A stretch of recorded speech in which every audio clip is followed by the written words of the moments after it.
what we have here is some vintage hardware awesomeness. So, over the week, shall I say, over the week, yes, while I was gone, because I typically am gone from home. I leave on Monday and I typically don't come home. Well, no, this week I left Tuesday and came home Tuesday, Wednesday, Thursday? Friday. No, Thursday. I don't even know what I did this week. I was all over the place. If you guys watch my stuff, I was in a hotel, I think, Tuesday night, Wednesday night, something like that. Anyway, while I was gone,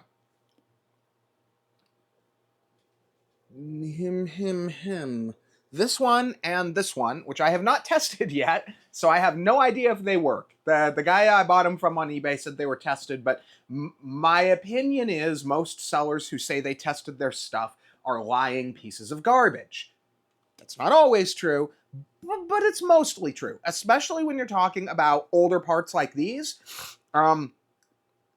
because of the fact that it takes, well, for one, your average person doesn't necessarily even have the ability to test these, especially because you can't even, I don't know, most people don't even have games old enough to actually properly stress these or even know what's what. So typically I find what sellers on eBay do is they just advertise everything as tested working and then placate buyers that get broken ones with refunds, which really pisses me off, okay? It's one of those things, really grinds my gears, because if I know that I'm buying an item as is for parts, I'm not going to pay you as much as the item if it's tested working. And they know this, and this is why they list stuff as tested working, because they can have their cake and eat it too. They can have tested working prices, but they also, all they have to do to keep their user satisfaction up is just issue refunds, which I wouldn't have bought these cards if they were listed as is. I wanted working cards. I didn't want to deal with, even if they were cheaper. I guess if they had been like $1 or something, it might have been worth it, but I wanted working cards. So anyway, though, so I received 2 GTX 285s. This was the most powerful GTX 200 series single GPU card.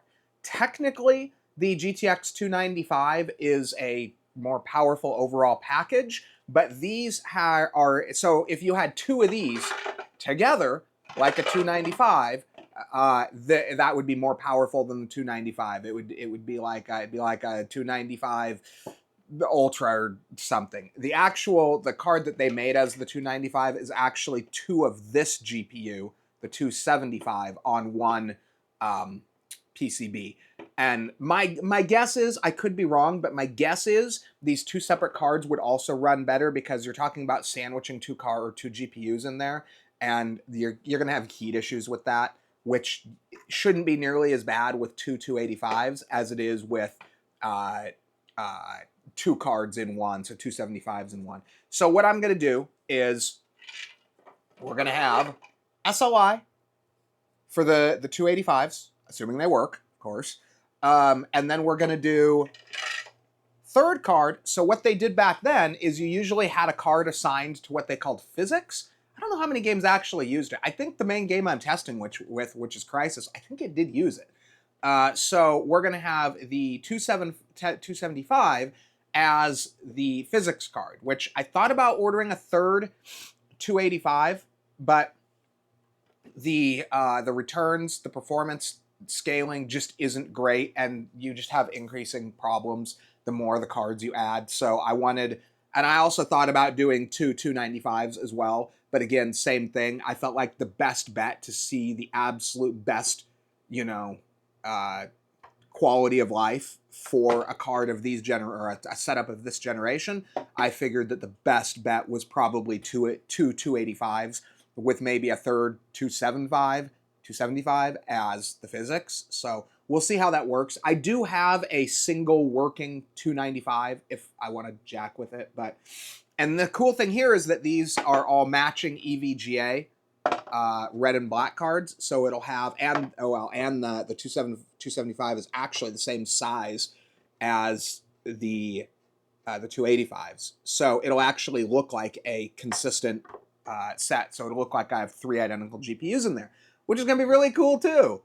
So these are going in my i7 980, 980? Yes, 980 Extreme build. That is my retro build for that generation of hardware. And I am guessing that we might be able to hit maybe playable frame rate 1080p medium settings. Like I've said in some of the videos back then, people didn't really strive for 1080p. You were really striving for, like, I don't know, 1680, 1050, 1440, 900, 1280 by 1024, that kind of thing is what you were really shooting for back then. Whereas today we're shooting for both high frame rate and these insane high resolutions we're running. But oh, look, the power thing is a little bit damaged. Didn't notice that. But I think that this setup might be enough to give us maybe medium. I doubt it's going to be 60 FPS. It's surprisingly hard still to hit 60 FPS on Crysis. It's more of a, I think it's more of a game engine thing than it is an actual performance thing. But so we are going to test, actually we're going to test Crysis 2 for sure. We can't test Crysis 3 because it doesn't run. I might do some research and see if we can get it to run. But so we are going to have some fun. So I hope you guys find this interesting, and thanks for watching the video.